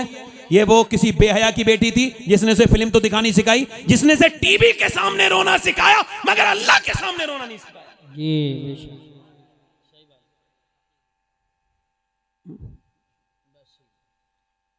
ये मुसलमान है, मैं इन्हें मुसलमान सही मानों में नहीं मानता, बड़ा एहतियात से बोलता हूं, सही मानों में नहीं मानता। अच्छा, ये मुसलमान है तो अल्लाह का शुक्र है मैं सैयद हूं, और आप तो सब जानते हो ना, अल्हम्दुलिल्लाह। जेनेट शरीफ वाले तो जानते ही हो हैं, मगर मैं ये वसीयत कर चुका हूं कि जब मैं मरूं तो अगर फलस्तीन की लड़कियों में से किसी एक का जूता मुझे मिल जाए तो मेरे सीने पे रख दिया जाए, और मुझे दफन करने से पहले, मिट्टी डालने से पहले, ताकि मेरा अल्लाह मुझे उस जूते की बरकत से बख्श दे। कौन फलस्तीन की बच्ची क्या बयान दे के गई है कि हम जब रात को सोते हैं तो पहले कुरान पढ़ते हैं, फिर बुर्का ओढ़ के फिर सोते हैं। कहा क्यों? कहा इस वजह से जब इजराइल बम गिराता है तो कोई बुर्का तो नहीं ओढ़ता ना, आप क्यों ओढ़ती हो? कहा इस वजह से जब इजराइल बम गिराता है तो घर में से लाशें निकलती हैं, और लाशों में से हमारी लाशें जब निकलती हैं तो हम ये सोच के बुर्का ओढ़ के सोते हैं कि सुबह को जब हमारी लाशें निकलें तो पर्दे में होनी चाहिए, बेपर्दा नहीं होनी चाहिए, ताकि क़यामत के दिन आमना के लाल से मुलाकात हो तो हम अर्ज़ कर दें, ऐ अल्लाह के रसूल, हमारे 25 से 30 हज़ार बच्चे भूख से मर गए, सूख के मर गए, हमारे जवानों को लाशों को कफन नहीं मिले, मगर ऐ अल्लाह के रसूल एक भी औरत ने किसी यहूदी का हाथ नहीं पकड़ा, बल्कि यही कहा 70,000 तकरीबन औरतें शहीद हुई, यही कहती हुई, ऐ आमना के लाल, जब तक जान रहेगी तेरी मस्जिद अक्सा पे कुर्बान रहेगी। बस मेरी आखिरी बातें हैं, मैं तो फिर भी कभी तकरीर कर सकता हूँ, मुझे ईदगाह पे सुन लेना। वक्त मुझे 1 घंटा हो गया, मुझे 1 घंटा 5 मिनट, ज़्यादा नहीं बोलूँगा, मगर मैं भी आपको कमी मिलता हूँ, आप भी मुझे कमी मिलते हैं। इस वजह से एक बात कर रहा हूँ, अपनी शादी यहूदियों की तरह ना करो। एक ज़मीन पे ऐसी भी शादी हुई है कि उसके बाद ज़मीन पे ना तो ऐसा कोई दूल्हा बना, ना तो कोई ऐसी दुल्हन है। वो किसकी शादी है? नबियों के बाद सबसे खूबसूरत जोड़ा है सैयदा फातिमा ज़हरा और मौला अली का। जरा जोर से तो बोलो। और शादी हुई है, और शादी कैसी सीधी सादी शादी, साफ साफ, कोई जहेज नहीं। आजकल के कुछ मौलवियों को तक मैं जानता हूं जिन्होंने तकरीरें तो ये की कि जहेज नहीं लेना चाहिए, मगर अपनी शादियों में उन्होंने कारें ली। ये बड़ी बेहूदगी है, शादियों में कारें लेते हैं। ओ यार इधर देखो, आज का नौजवान, वो मेरे साथ, मैं सैयद हूं मगर उसके हाथ भी चूम सकता हूं, नौजवान के जिसकी शादी नहीं हुई हो, और वो इस महफिल में ऐलान करे मैं जब शादी करूंगा तो बगैर जहेज के करूंगा। जब उससे कोई पूछे क्यों, उसका बाप कहे नहीं मेरे पास इतनी जमीन, अरे होगी जमीन, अब्बा मैं बगैर इसके शादी करूंगा जहेज के। क्योंकि मुसलमान बच्चियां इसी जहेज की लानत की वजह से गैर मुस्लिमों के घरों में जा रही हैं। मैं शादी बगैर जहेज के करूंगा। जब बाप कहे क्यों, कहा इस वजह से कि मेरे नबी को यही शादी पसंद है और मैं किसी से जहेज नहीं लूंगा, क्योंकि मुझे पता है मेरे बरेली के इमाम ने फरमाया कौन देता है देने को मुंह चाहिए, देने वाला है सच्चा हमारा नबी। नारे तकबीर, नारे रिसालत, नारे हैदरी, नारे गौसियत, मसलके आला हजरत, फैज़ान आला हजरत, अज़मत मुस्तफ़ा कॉन्फ्रेंस, सरजमीन जन्नत शरीफ, हजरत सैयद साहब क़िबला। बस मेरे दोस्तों, मैंने पहले ही कहा था हो सकता है आखिरी तकरीर हो, तो सुनो, हुजूर की बेटी दुल्हन बनी है, जरा जोर से तो बोलो सुभान अल्लाह। जमीन पे नबियों के बाद इतना बेहतरीन जोड़ा किसी का नहीं जितना अली और फातिमा का जोड़ा है। हजरत मौला अली कहते हैं मैं अंदर गया अपने कमरे में, बीबी को देखा तो मैं रोने लगा, और उन्होंने मुझसे पूछा क्या आपको ये शादी पसंद न थी जो रोते हैं? तो कहते हैं मैं खड़ा हो गया, आगे बढ़ा, मैंने कहा फातिमा ऐसी बात नहीं है, मैं इस वजह से रो रहा हूं कि आप, कोई भी लड़की जब दुल्हन बनती है तो नए एक जोड़ी कपड़े, इधर देखो जरा, इसको एहसास करना, आप मेरे गांव के लोगों, इसको एहसास करना, ये कितनी बड़ी बात हुजूर की मौला अली कह रहे हैं। मैं देख रहा हूं कि कोई भी लड़की जब दुल्हन बनती है तो एक जोड़ी नए कपड़े पहन लेती है। मैं सोच रहा हूं कि आपके चेहरे पे कोई शिकन नहीं, जबान पे कोई शिकवा नहीं, मगर दोनों आलिम को मालिक मुख्तार की बेटी जिस कपड़े में दुल्हन बनी है उसमें 17 फहमद लगे हैं। ओहो, हजरत अली को देखा तो सैयदा आगे बढ़ी, बड़े बाप की बड़ी बेटी आगे बढ़ी, हुजूर के हजरत अली का हाथ पकड़ा और कहा मेरे सरताज बिल्कुल भी गम न करें। मेरे अब्बा ने जब मुझे रुखसत किया था और बचपन से यही समझाया था, मेरी लाडली फातिमा, अल्लाह कपड़ों से राजी नहीं होता, अल्लाह तो सजदों से राजी होता है। सजदों से। अम्मी आयशा फरमाती एक दिन हुजूर से मैंने कहा हुजूर आपकी बेटी आ गई, हुजूर उठ के खड़े हो गए। बेटी तो बेटी होती है ना, तो ये जो चादर है ना इसमें कुछ बंधा हुआ था, तो क्या फातिमा क्या लेके आई हो? ऐसे करके खोली अपनी चादर तो एक रोटी निकली। अब्बा ये रोटी लाई हूं। हुजूर ने वो रोटी उठाई, मुंह में उसको एक लुकमा खाया तो हुजूर की आंखों से आंसू। अब्बा क्यों रोते हैं? फरमाया फातिमा और तो कोई बात नहीं है, 5 दिन के बाद तेरे बाप के मुंह में ये पहला लुकमा गया है। अल्लाह अकबर, बेटी तो बेटी होती। अब्बा आप खाएं। अली लाए थे जौ, मैंने उसको जौ को रोटी बनाई, उसे कुएं से पानी भी भर के लाई, फिर मैंने हसन हुसैन को भी खिला दी, अब्बा अली को भी खिला दी, मगर मैंने नहीं खाई। मैंने सोचा पहले अपने अब्बा को खिलाऊंगी उसके बाद खाऊंगी। मेरा इमाम कहता है जिसका आंचल न देखा मोह मेहर ने, उस हृदय नजाहत पे लाखों सलाम। नौजवानों ये कोई तकरीर नहीं है, मैंने यहाँ तारीख इसी वजह से दी है कि हमारे गांव में भी ऐसी शादियां बहुत हो रही हैं। तुम नाचते हो, तुम डांस करते हो, तुम डीजे नचाते हो। ओए मेरे भाइयों जो ऐसा करते हैं उनसे हाथ जोड़ के कहता हूँ आखिरत बड़ी सख्त है, अल्लाह को नाराज ना करो। मेरे भाइयों मेरे दोस्तों जहेजों वाली शादी ना करो, अपनी शादियों को बरकत वाली शादी बनाओ। और मैंने चूंकि लंबी ज्यादा तकरीर नहीं करनी है, एक आखिरी बात और अपनी बहनों को ये बात कर दी, एक आखिरी बात और कह रहा हूं कि अगर माँ बाप जिंदा है ना तो उनका ख्याल रखो, कारी साहब जैसे माँ बाप चले जाए ना तो फिर माँ बाप नहीं मिलते। मैं 1 साल में ये भी जाते हैं मेरे साथ, जब मैं जहाँ जहाँ जाता हूँ ये जाते हैं, और मैं जहाँ जहाँ आखिरत में भी जाऊँगा ये जाएंगे। तो ये जाते हैं। तो मैं 2017 में गया था अपनी अम्मी के साथ, मेरी बड़ी अम्मा भी गई थी और अम्मी भी गई थी मेरी। तो मेरी अम्मी ने मुझे हज कराया, मैंने उसको नहीं कराया। ये कितनी झूठी बात है, कितनी छोटी बात है कि मैंने अपने माँ बाप को हज करा दिया। यार माँ बाप की दुआओं से हज होते हैं, माँ बाप को कोई दुआ कराता है। तो मेरी अम्मी जो है ना वो आ रहे थे मदीने से, तो मदीने से आते वक्त लोग रोते हैं हाजी लोग कि मदीना छूट रहा है। तो मेरी वालदा भी रो रही थी। मैंने कहा अम्मी मेरे लिए दुआ कर दो कि मैं हर साल मदीने आया करूं। तो मेरी माँ ने पहले मुझे देखा, कहा बेटे तुम दुआ करो। उन्हें लगता था जैसे मैं दुआ करूंगा। मैंने कहा नहीं अम्मी आप दुआ करो। तो अल्लाह मेरी माँ को बख्शे, उसकी कब्र में रहमत करे। तो उसने फिर हाथ उठा के दुआ की, या रसूल अल्लाह मेरे बेटे को हर साल बुलाया करें। तो हुजूर 3-3 बार बुलाते हैं, मैं 3-3 बार जाता हूँ। माँ अगर राजी है ना, ये अगर चली जाए, जैसे जिस घर में माँ बाप हो ना तो पुराने घर भी नए से अच्छे लगते हैं। और घर में जिस कमरे में माँ बैठी हो वो कितना खूबसूरत कमरा है। हजरत सैयदना अबू हुरैरा कहते हैं एक दिन एक बूढ़ी औरत के आने पे हुजूर इतना खुश हुए, हुजूर उठ के खड़े हुए, उसको ऊपर बिठाला और अपनी चादर बिछाई और वो ऊपर बैठ गई। तो फिर हुजूर उसकी बात सुनते रहे, वो सुनाती रही, फिर वो चली गई। मैंने पूछा या रसूल अल्लाह ये कौन थी या रसूल अल्लाह? मेरे आका कायनात के मालिक मेरे सरकार जिसके लिए आप खड़े हुए, पर मैं तुमने पहचाना नहीं, ये मेरी माँ है हलीमा, इसने मुझे दूध पिलाया था।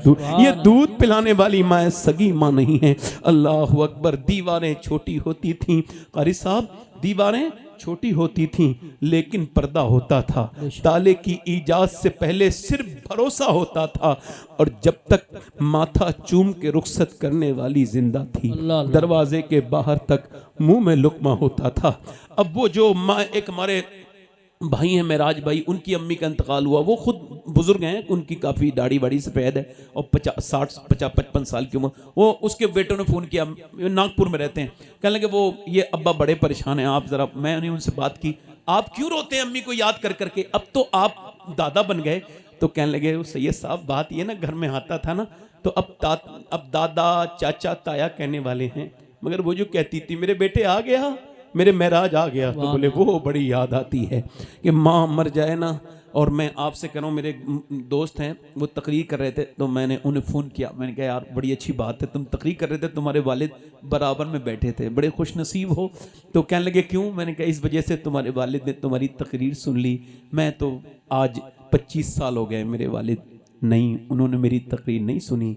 तो मैं सोचता हूँ कहाँ कहाँ गया मैंने, कोई हिंदुस्तान के हर जगह गया, हर शहर में 10 बार गया, कोई ऐसी जगह नहीं जहाँ जाता नहीं हूँ या जाता नहीं हूँ। मेरी कोई हैसियत नहीं, कभी अर्श पर कभी फर्श पर, कभी उनके दर कभी दर बदर, गम आशिकी तेरा शुक्रिया, मैं कहाँ कहाँ से गुजर गया। मगर मैं सोचता हूँ काश मेरे वालिद भी एक तकरीर मेरी सुन लेते तो कितनी बड़ी बात होती। मैं अब्बू की कब्र पे गया, मज़ार पे, तो मैं वो एक रिवायत उनकी पढ़ी। मौलाना हजरत बाबा फरीद फरमाते हैं अपने बाप का तलवा चूमना ये 7 साल की नफली इबादत से बेहतर है। तो जिसके बाप का तलवा हो वो तो नहीं चूमेगा, तो वो तो कब्र की मिट्टी चूमेगा ना, वो क्या चूमेगा बोलो बताओ। तो तुम्हारे बाप है तो उनसे जबान लड़ाते हो, हमसे पूछो माँ बाप क्या है। जिसके माँ बाप ना हो उनसे ना पूछो। अभी हाजी नसरुद्दीन साहब का इंतकाल हुआ, अल्लाह उनकी बख्शिश करे। ये हमारा भतीजा बैठा है, अल्लाह आप सबको बरकत करे। अगर माँ बाप जिंदा हैं मेरे भाई तो उनकी कदम चूम लेना, इससे बड़ा कोई पीर नहीं। किसी पीर की दुआ कबूल होगी कि नहीं कोई गारंटी नहीं, मगर मेरे आका फरमाते हैं माँ बाप की दुआएं ऐसे लगती हैं जैसे नबियों की दुआएं उम्मती के हक में कबूल होती हैं। मेरी बात खत्म हो रही है बस। अब ये अपनी एक किफल नाम का आदमी है, ये हमारे कारी साहब हैं, कारी यूसुफ रज़ा संभली साहब, हमारी लाइन में ये इतने नेक और अपनी वालदा के फरमाबरदार। हालांकि मोहम्मद अली फैजी भाई भी अपनी माँ को बहुत मोहब्बत करते हैं, अब बगदाद शरीफ भी साथ में जा रही हैं, कारी साहब हज करने जा रहे हैं अपनी माँ के साथ। चूँकि जो माँ के मर्तबे को जानता है उसे ही तो पता होगा ना, जिसे जो जाहिल है उसे कुछ नहीं पता। वो इधर उधर जाएगा, मज़ार पे अजमेर में जाके फ़ोटो खिंचवाएगा, अजमेर में जाके ईद की नमाज़ पढ़ेगा, माँ के सलाम नहीं करता। अरे तू कहीं भी चला जा, अगर काबे का गिलाफ पकड़ के भी मर जा और तूने अगर माँ का दिल दुखाया है तो तू जहन्नम में जाएगा। और अगर तू अपने गांव में भी मर जाए, माँ बाप राजी हैं, तो इंशाअल्लाह जन्नत में जाए। सुभान अल्लाह। नारे तकबीर, नारे रिसालत। देख कर वालिदैन के रुख को, जिसके दिल में गुलाब खिल जाए, है ये कौले रसूल के, उसको एक हज का सवाब मिल जाए। सुभान अल्लाह, क्या बात है सैयद साहब, बहुत।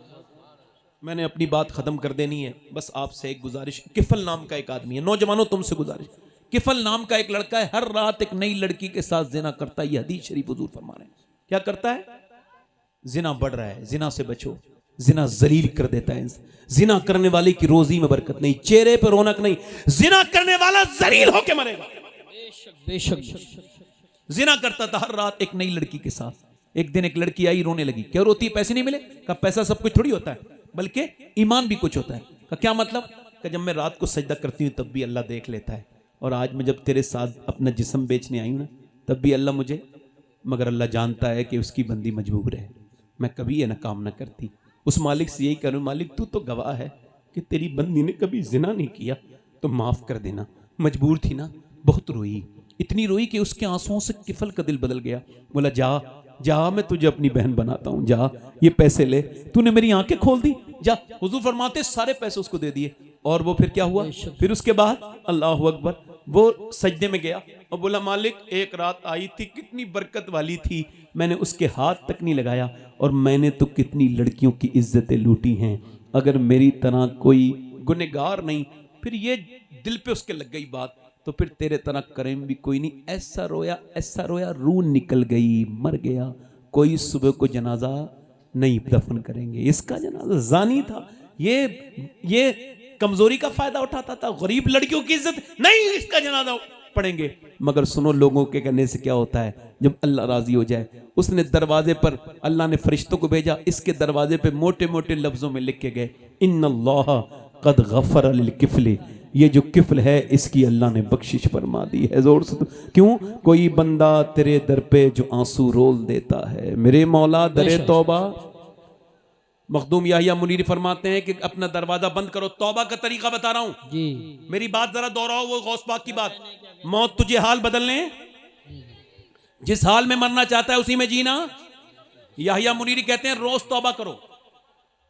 खवास तौबा करते हैं गफलत से, आवाम तौबा करते हैं गुनाह से। कहते हैं दरवाजा बंद करो, और दरवाजा बंद करके फिर अपने रब के सामने सब गुनाह याद करो, पुराने नए, और फिर रो दो। कितना? इतना कि एक आंसू ढलक के गाल तक आ जाए। अल्लाह फरमाता है मेरे बंदों से कह दो मूसा कि इतना रो ले जितना आंख का आंसू ढलक के गाल तक आ जाए, मैं सारे गुनाह माफ कर दूंगा। सुभान अल्लाह, माशाअल्लाह। जरा हाथ उठा के बताओ, हुजूर के नाम पे कितने लोग जान दे सकते हो? दोनों हाथ उठा के बताओ, नीचे हाथ करो, फिर दोनों हाथ उठा के बताओ कितने लोग हुजूर के नाम पे जान दे सकते हो? दोनों हाथ उठा, नीचे हाथ करो। आखिरी बात है मेरी, एक दूसरे की तरफ ना देखना, मुस्कुराना नहीं। कितने लोग ऐसे हैं हुजूर के नाम पे जान भी दे सकते हैं और आज से पूरी दाढ़ी भी रखा सकते हैं? वो इस महफिल में जरा खड़े हो जाए, खड़े हो जाओ, इधर आ जाओ बेटे, आ जाओ, आ जाओ, आ जाओ, दाढ़ी रखाने वाले पूरे आ जाओ, आ जाओ, आ जाओ, आ जाओ। एक हो गया। कोई दूसरा आशिक रसूल है? देखो हंसो मत, मैंने आपसे कहा 100 शहीदों का सवाब है। अच्छी लड़की से अगर शादी करनी है ना, तो शादी से पहले दाढ़ी रखा लो। बिगड़ी हुई लड़कियों से बच जाओगे, क्योंकि कोई भी बिगड़ी हुई लड़की दाढ़ी वाला पसंद नहीं करती। दाढ़ी वाला वही पसंद करती है जिसे मदीने वाला पसंद हो। ये एक खड़ा हुआ है हमारा भाई, कोई दूसरा है इसने मजमे में जो सुन्नत रसूल के लिए आ जाए? आओ बाहर आओ, नारे तकबीर, जरा चेहरा खोल के आओ, आ जाओ, माशाल्लाह, आ जाओ, आ जाओ, आराम से, आराम आ जाओ बेटे, आ जाओ। ये किसका बच्चा है? कहां से आए हो? किन के लड़के हैं? हुसैनी मस्जिद। तुम्हारी तो दाढ़ी है, जाओ बैठो जाके, पहले समझो तकरीर फिर आना। जाओ बैठो, मस्तान को तो देता हूं मैं, जाओ वैसे लेके जाओ। 2 हो गए। कोई तीसरा आशिक रसूल है? 100 शहीदों का सवाब है। जैसे ये निकल गए, ये क्या यहूदियों की तरह चेहरे बना रखे हैं, मुड़ा मुड़ा के खराब कर लिए। सुन्नत है 100 शहीद।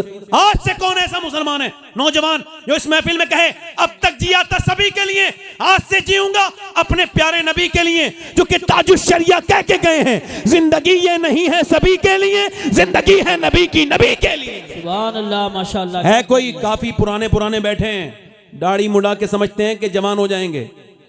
बेटे बैठ जाओ, तुम छोटे हो, अभी बैठ जाओ। हंसना नहीं भाई, ये कह रहे हैं कोई तो काफी पुराने पुराने बैठे हैं, दाढ़ी मुड़ा के, सफेद दाढ़ियों को काला करा के, ये समझ रहे हैं कि ये हम जवान हो गए। आला फरमाते हैं, आला हजरत फरमाते हैं, मैं नहीं कह रहा हूं, बैल के सींग काटने से बछड़ा नहीं बनता, बैल का बैल ही रहता है। दो ही लोग खड़े हुए हैं, 50-50 खड़े होते हैं। बेशक बेशक, यही बात। मैं तुमसे कुछ, यही बात है। ये आज की तकरीर ऐसा ही है, जिस तकरीर को आज याद कर लो तो इंशाल्लाह बरकतें हो जाएंगी, ऐसी तकरीर है ये, इंशाल्लाह ऐसी तकरीर है। बिल्कुल बेशक, यही बात। ऐसी तकरीर है। हक है, हक है। अल्हम्दुलिल्लाह। कोई तीसरा आशिक रसूल है? अच्छी बात। तीसरा है कोई मेरे आका का दीवाना, हुजूर का आशिक?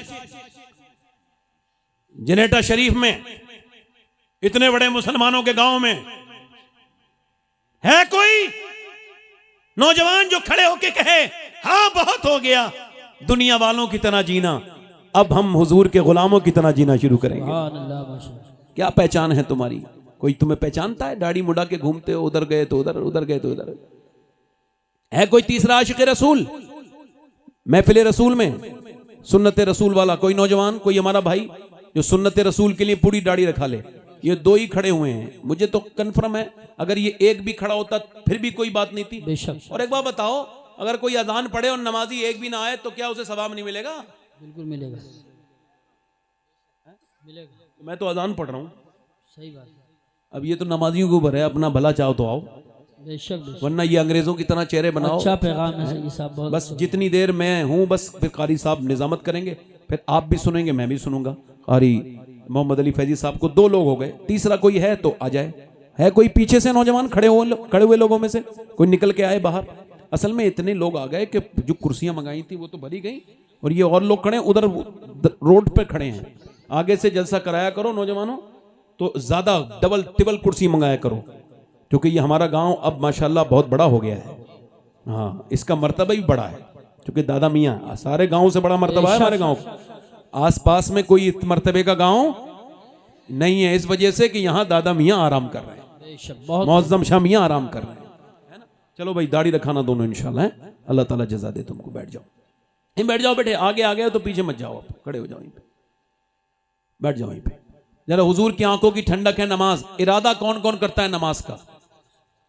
ये तो कर सकते हो ना नौजवानों। आज से मस्जिदें अगर भरी हो गई तो समझो जलसा कामयाब है अपना। दोनों हाथ उठा के बोलो इंशाल्लाह नमाज का इरादा करते हो? दोनों हाथ उठा के बोलो इंशाल्लाह इरादा करते हो, नमाज पढ़ोगे इंशाल्लाह? बहन बेटी को पर्दे के लिए कहोगे अपनी इंशाल्लाह? हमेशा सुन्नियों के सच्चे मजहब मसल के आला हदत पे रहोगे इंशाल्लाह?